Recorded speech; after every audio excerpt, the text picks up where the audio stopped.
है। इसके बाद भारत को आतंकवाद विरोधी कार्रवाई करने की आवश्यकता है।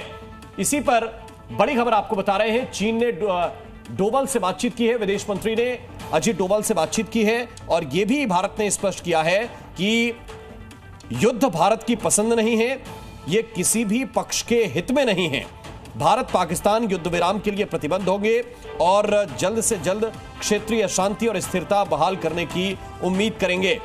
वांग यी ने यह कहा है कि चीन पहलगाम आतंकवादी हमले की निंदा करता है और आतंकवाद के सभी रूपों का विरोध करता है। वर्तमान अंतर्राष्ट्रीय स्थिति अशांत और आपस में जुड़ी हुई है और एशियाई क्षेत्र में शांति और स्थिरता को हासिल करना मुश्किल है और इसे संजोकर रखना चाहिए। यह भी कहा है वांग यी ने कि भारत और पाकिस्तान ऐसे पड़ोसी हैं जिन्हें दूर नहीं किया जा सकता और दोनों चीन के भी पड़ोसी हैं। चीन आपके इस कथन की सराहना करता है कि युद्ध भारत की पसंद नहीं है और ईमानदारी से उम्मीद करता है कि भारत पाकिस्तान शांत और संयमित रहेंगे। ये बातचीत हुई है दोनों के बीच में और इसके मायने क्या हैं ये भी हम समझने की कोशिश करेंगे। राजकिशोर जी, ये कुछ जो बड़ी बातें निकलकर सामने आ रही हैं कि एक तरफ चीन ये भी कह रहा है कि भारत की पसंद युद्ध नहीं है, इसकी सराहना भी करते हैं, दूसरी तरफ खड़े भी हैं पाकिस्तान के साथ। देखिए, कूटनीति जो है वो सतत चलने वाली प्रक्रिया है। इसमें आज की तारीख में सबसे बड़ी समस्या तब होती है जब अबोला हो जाता है। संवादहीनता हमेशा कूटनीति में वो बहुत बड़ी बाधक बनती है। भारत ने अब ये जो हमारे पास अधिकृत बयान आया, इसके बीच में बिटवीन द लाइंस क्या है, इसको अगर डिकोड किया जाए तो इसको आप ऐसे समझ सकते हैं कि अजीत डोभाल ने साफ साफ बता दिया कि हमारी धरती पर हमारे लोगों का खून बहुत अनुचित तरीके से पाकिस्तान ने बहाया है और उस पाकिस्तान के साथ अगर कोई खड़ा होता है तो वो इस दरिंदगी को, इस आतंकवाद के साथ खड़ा दिखाई पड़ेगा। और हम युद्ध नहीं चाहते हैं। हम युद्ध अगर चाह रहे होते तो हम ये प्रस्ताव मानते ही नहीं जो उनके डीजीएमओ की तरफ से दिया गया था। उसके बाद भी अगर इस तरीके की परिस्थितियां हो रही हैं तो चीन ने जिस तरीके से पाकिस्तान के साथ खड़े होने का एक दिखावा किया है और खुलकर पीछे आया है, तो उस बारे में भी बात हुई कि आपका ये जो कथन है कहीं इस पूरे क्षेत्र में अशांति तो नहीं पैदा करेगा, कहीं इस पूरी अशांति के लिए जिम्मेदार आप तो नहीं हो रहे होंगे। क्योंकि देखिए, होता क्या है कि डिप्लोमेसी में जब आप बातचीत करते हैं, हमारे और आपके पास जो खबरें आती हैं उसमें तो क्या क्या कहा गया, कितना दिया गया वो आया है, परंतु उसमें आपने उस समय ये कहा था, अब अभी आप ये कह रहे हैं। जब इस तरीके से क्रॉस क्वेश्चनिंग होती है तो निश्चित तौर पर नैतिक तौर पर दबाव बनता ही बनता है। कोई कितना भी कह ले, सेना की ताकत अपनी जगह है, पर उसके साथ साथ में डिप्लोमेसी अगर खुलकर हो रही है और आपके पास ताकत भी है तो ये चीन को भी समझना पड़ेगा। चीन के लिए भारत बहुत बड़ा बाजार है। पाकिस्तान से उसको क्या मिल रहा है? पाकिस्तान में तो वो जो बना रहा है अपना रास्ता, सीपेक वाला जो है, इतना पैसा दिया है, उस इन्वेस्टमेंट की उसकी चिंता हो सकती है। लेकिन भारत जैसे बाजार को वो क्या छोड़ना चाहता है और भारत जैसे पड़ोसी को क्या वो होस्टाइल करना चाहता है? और इस परिस्थिति में क्या वो भारत को नाराज करके जिस तरीके से, अच्छा पाकिस्तान कितना नामुराद मुल्क है राम, आप ये सोचिए कि उसने ट्रंप को भी एक समय में रुस्वा कर दिया और चीन को तो लगातार करता ही चला आ रहा था। तो जो पाकिस्तान के साथ जा रहा है, इस भस्मासुर ऐसा है कि उसको वो नष्ट करता चला जा रहा है। मुझे लगता है कि इन सब बिटवीन द लाइंस पे समझना चाहिए और ये बहुत महत्वपूर्ण बातचीत है। कर्नल चौबे को इन कराना चाहता हूं इसी बात को लेकर। जी सर। जैसे सर आप भस्मासुर का नाम दे रहे थे और जिसने पाकिस्तान का साथ दिया है वो लुटा ही है। बिल्कुल, खुद अमेरिका का नाम लिया, आपने चीन का नाम लिया, मैं एक और देश का नाम जोड़ना चाहूंगा, वो है तुर्की जी। तुर्की से इन्होंने अधिकतर ड्रोन लिए। कल तक स्थिति ये थी कि करीब 500 ड्रोन इन्होंने भारत की तरफ फेंके थे जी, जो कि तुर्की से आए हुए थे और भारत ने सारे के सारे ड्रोन देश से नाबूद कर दिए। ये सिग्नल पूरा देश जो है, पूरी दुनिया देख के समझ जाए कि केवल चीन का ही माल शाम तक नहीं चलता, हो सकता है तुर्की का माल दोपहर में ही निपट जाए। ऐसे तो हमारे बच्चे गुलेल से चिड़िया नहीं मार के गिराते हैं, सही बात है, जैसे हम लोगों ने गिराया उन पर। और ये उनकी जो एक तरीके से क्या कहें, क्वालिटी शेयर, अगर कोई कंपनी होती तो शेयर गिर जाते हैं। सर आपको ध्यान होगा, वो एक वीडियो आता है ना, एक वो तुर्की का बंदा आइसक्रीम खिलाता है, उसको कोई पकड़ नहीं पाता है।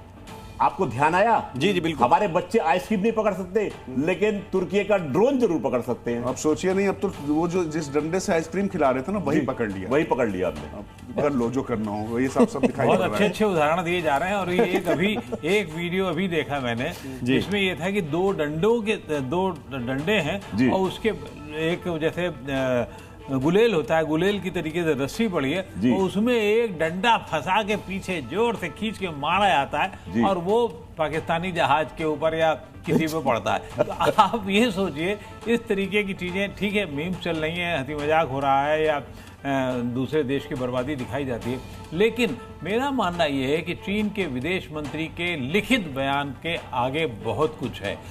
अंदर बात क्या हुई होगी, एक शिष्टाचार होता है और उस शिष्टाचार में एक बात चीन से मनवा ली गई।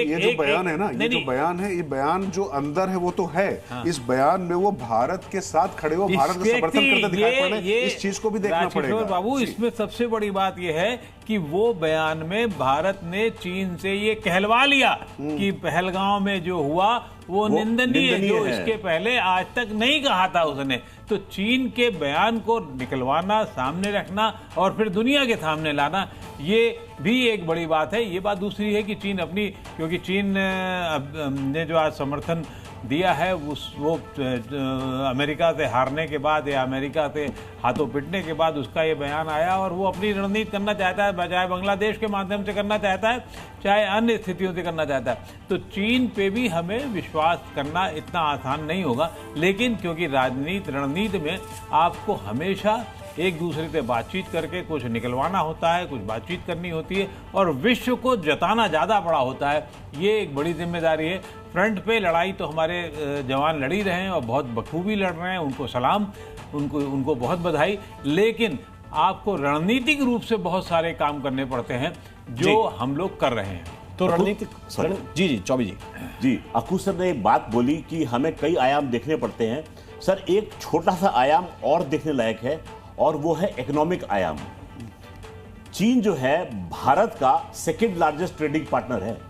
सबसे बड़ा ट्रेडिंग पार्टनर भारत का है अमेरिका, लेकिन भारत चीन के लिए 9th लार्जेस्ट ट्रेडिंग पार्टनर है।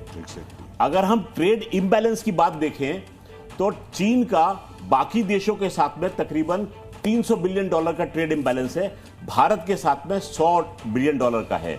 लेकिन गौर करने वाली बात यह है कि हम चीन के साथ में करीब $100 बिलियन का ट्रेड करते हैं, यानी कि $120 बिलियन के ट्रेड में हम उसको 100 बिलियन का इंपोर्ट लेते हैं उससे। जी। ट्रेड इम्बैलेंस प्रोपोर्शन के हिसाब से देखा जाए तो भारत और चीन का बहुत बड़ा है और चीन इस मंडी को कदापि खोना नहीं चाहेगा।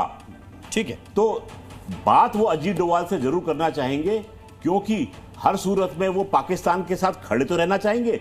आखिर $60 बिलियन स्टेक पर हैं। CPEC आज की तारीख में फिर भी पाकिस्तान में ही मौजूद है, उसको वो खोना नहीं चाहेंगे। बलोचिस्तान में अभी भी रेयर अर्थ मौजूद हैं, जिसको चीन खोना नहीं चाहेगा। अमेरिका की भी उस पर कुदृष्टि अवश्य होगी। पर एक बात और है ना कि जो मतलब आप बात बता रहे हैं कि चीन के साथ एक समस्या ये भी है ना कि अगर उसने किसी को पाला है तो उसके पास कई राज दफन है ना जी। अभी उसने रुसवा कर ही दिया पाकिस्तान ने कि बोले आप पश्चिमी देशों के चक्कर में हम आतंकवादी पनपाते रहे। अभी पुलवामा को भी वहां के जो वायुसेना के अधिकारी ने कह दिया कि वो हमारी टैक्टिकल सफलता थी। आप सोचिए कि कैसा मुल्क है और उसके साथ कैसे आप खड़े हो सकते हैं। उनकी वायुसेना का व्यक्ति कह रहा है कि पुलवामा हमारी टैक्टिकल सफलता थी, आतंकवाद की घटना उसकी टैक्टिकल सफलता थी। नमाजे जनाजा में उसको जो है वहां पर सेना खड़ी है, ये वो खुलकर कर रहे हैं। तो आप सोचिए इन लोगों के साथ खड़ा होना इतना, मतलब उनसे पूरी तरीके से हट जाना इतना आसान नहीं, मजबूरी भी तो है। सर, जैसे आप बोल रहे थे, मेरे मन में एक विचार आया था, राम अगर आपकी अनुपति हो। हुआ ऐसा है कि इस समय अमेरिका ने पाकिस्तान को कुछ बोटियां फेंकी हैं कुछ डॉलर के रूप में। तथा कथित पाकिस्तान ने नहीं जाएंगे है जी, वो रुक तो नहीं जाएंगे। सर, अभी आगे चलता हूं, थोड़ा सा फिर वापस उस पे आऊंगा मुद्दे पर। इन बोटियों के लालच में हो सकता है पाकिस्तान ने थोड़ी देर के लिए अमेरिका की बात मान ली चुप्पी के लिए।